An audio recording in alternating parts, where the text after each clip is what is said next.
and welcome to Teach, Read, Play. My name is Melissa and in this video I will be talking about the very complex world of phonics.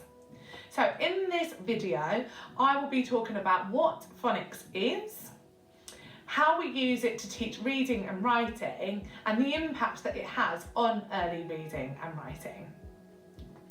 So when we talk about phonics, we think very carefully about what does the word phonics mean. Now, phonics means the sounds that letters make. So although we only have 26 letters in our English language, we actually have 42 sounds to represent those letters. Now the letters that we're representing are called graphemes. When I show a letter like this, this is called a grapheme. The letter name is S, but today we're thinking about this in the sounds that it makes. So the phoneme for this letter is S. When teaching phonics, we begin to teach the sounds that each letter makes. We begin each session by revising some of the sounds that we have already learned. So for instance, we may begin with this sound, S. You should model this sound using very clear speech. When you model this sound, you should ask your child or children to see if they can repeat this sound to you. They do not at this stage have to say the letter S. That's the grapheme that we're not looking for at the moment. So we'll start off with this sound, S. Now, teaching the sounds that each letter makes the children understand what sound that they can hear. This is the first step into early reading. When children begin to see the letters, they will make that sound to read it off of the page. When introducing the sound S, it would be a really good idea to say some of the words that begin with that sound. So for instance, using our Jolly Phonics book here, we have some words that begin with the sound S. S. We have sun, sand, spot, snake. You can then ask the child what sounds they can hear at the beginning of the words.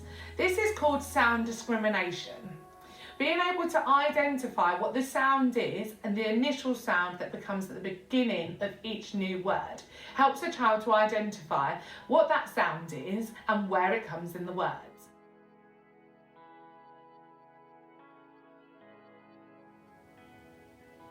Once you're happy with the phoneme, the sound that this letter makes, S, you can then move on to the second stage of the phonics session, which is actually word reading. You may use a flashcard like this. Now, looking at this flashcard, you can see the sound at the beginning. This is the grapheme that represents the sound that we make. A really good way to help children remember the sound is by placing their finger over the sound and saying it as they write it. To now begin to start reading this word, we can see the graphemes below.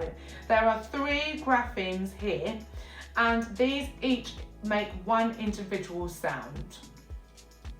We can begin to start sounding out the word. S, Once you're happy that we know these individual phonemes, we can begin to speed up the process. S, S, S,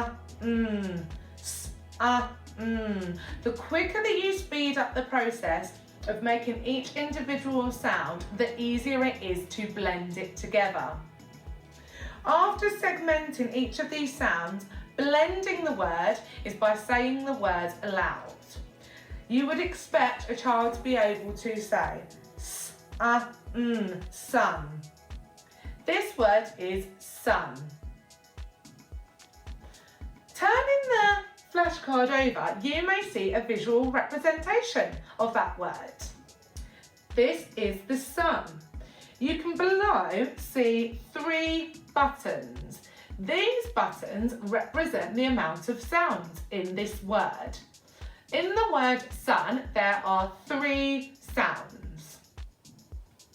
There are also 3 graphemes, 3 letters that make those sounds. S, sun. S, sun. Once you're happy with the word reading, you may then begin to have a look at segmenting words. Segmenting words is a way to help children begin to start writing using their sounds. Now we're still sticking with the same sound today, which is S. And at this stage, we now may begin to start segmenting our words. Now, another word that begins with S is sit.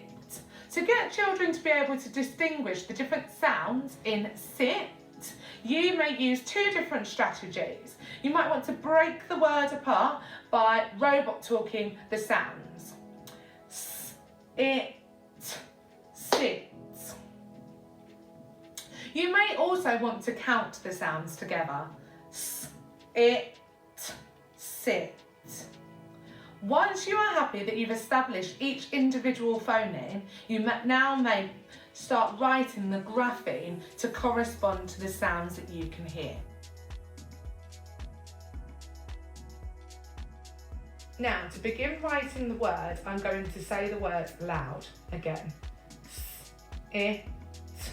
I'm going to now use a sound map to help me identify where those sounds fall. The first sound is the one that we've learnt today. S. I'll write that word, forming it and saying the sound at the same time. I. Now I can have a look across my mat and find the sound I. Here it is. I, S, I.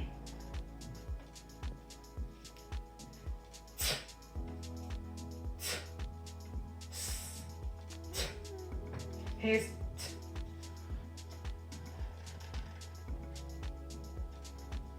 Sit.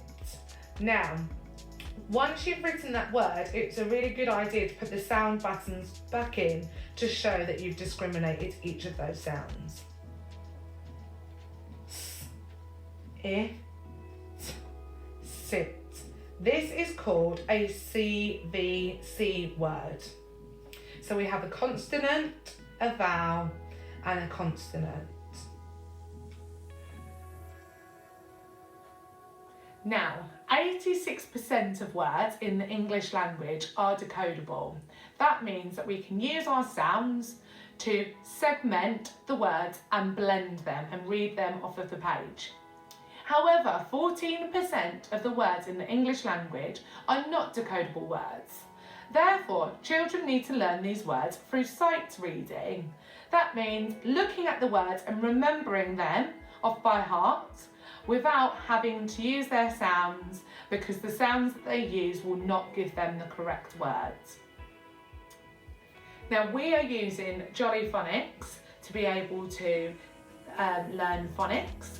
However, there are lots of other schemes that teach the sounds in a very similar way.